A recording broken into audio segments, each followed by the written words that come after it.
BJP ने PDP अध्यक्ष महबूबा मुफ्ती के देशद्रोही बयान के लिए उनकी गिरफ्तारी की मांग की है।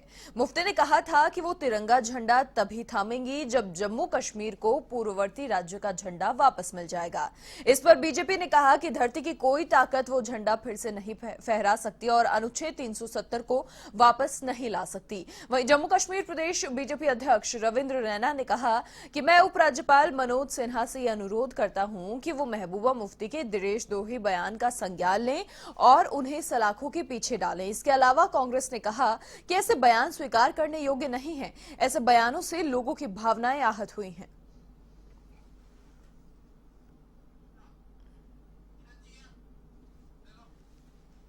और इसी खबर पर अधिक बातचीत के लिए वरिष्ठ पत्रकार नीरज मेहरा जी फोन लाइन पर हमारे साथ जुड़ चुके हैं। नीरज जी, एक बार फिर से महबूबा मुफ्ती चर्चा में आ गई हैं और जिस तरीके के बयान दिए जा रहे हैं, भले ही कांग्रेस हो या फिर बीजेपी हो, दोनों ही बिल्कुल इस बयान की वजह से सभी की भावनाएं आहत हुई हैं।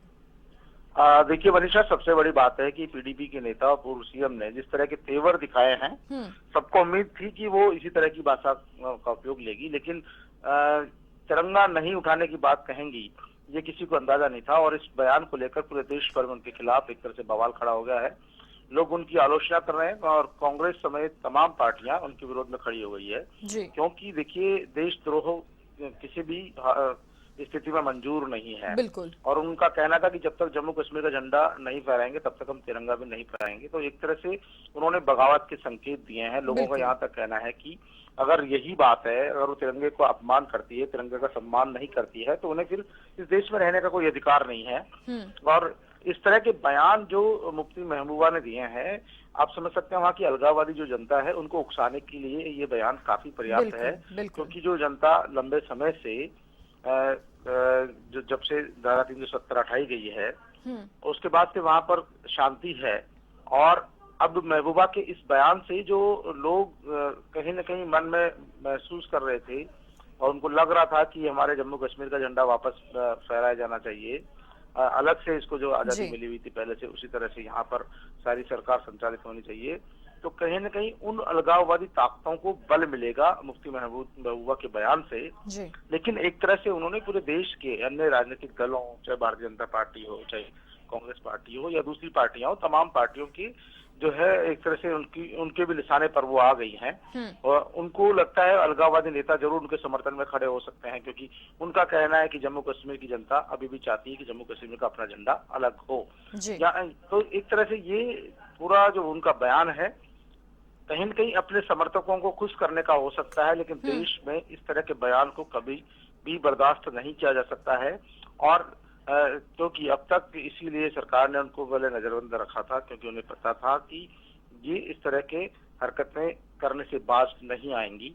और जैसे ही उनको नजरबंदी से मुक्त किया गया तो उनके तेवर देखने को मिल रहे हैं, लगातार मीटिंगों के दौर चल रहे हैं और फिर से वहां पर जम्मू कश्मीर का झंडा वापस फहराने की उनकी मांग, धारा 370 को जो वापस लागू करने की बात है, वो लगातार उठाई जा रही है।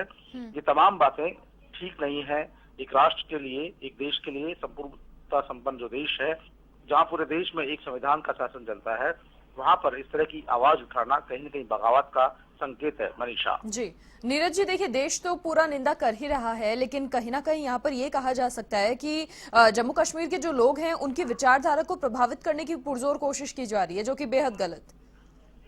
देखिए मनीषा, मैंने कहा ना कि वहाँ के जो अलगाववादी विचारधारा के जो लोग हैं उनके लिए बयान बहुत अच्छा है। वो इस बयान को बहुत लाइक कर रहे हैं, क्योंकि वो तो चाहते ही यही है कि कोई उनका नेतृत्व करने आए बिल्कुल। और वापस वो इस विषय को लेकर देश में, वहाँ पर जम्मू कश्मीर में आंदोलन छेड़ सके।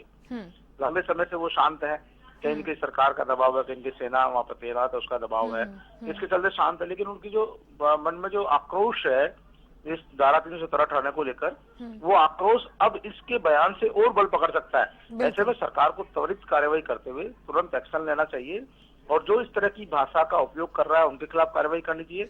जो इस तरह की भाषा के समर्थन में खड़े होते हैं उनके खिलाफ भी कार्रवाई करनी चाहिए, ताकि देश में कहीं भी संविधान के खिलाफ और तिरंगे के खिलाफ कोई आवाज नहीं उठा सके, बगावत खड़ी नहीं कर सके। मनीषा।